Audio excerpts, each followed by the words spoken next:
evening. I'm Isis Romero. And I'm Eric Von Wade. Thanks for joining us. New details on a story you've seen only here on Action 10 News.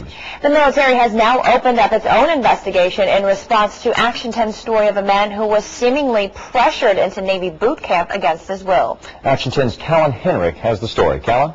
We first told you about 18-year-old Gabe 2 weeks ago. His mom says he left to sign papers releasing him from joining the military and never returned. Now she says her fears that he was pressured to join the Navy have been confirmed.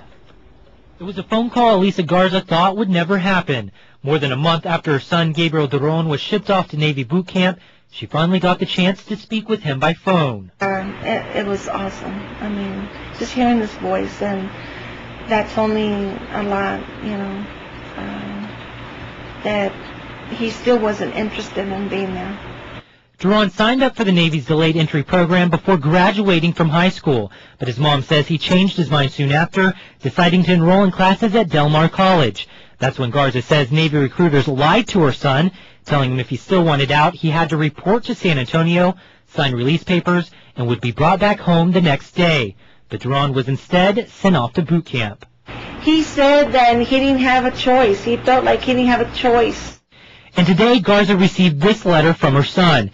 In it, Duron writes, "I just want to tell you that I'm okay, and I've heard what you've been doing. I just wanted to tell you I didn't change my mind about joining. I still want to go home.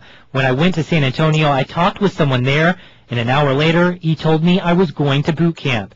After our story aired and hearing the claims against recruiters, the military has now launched its own investigation.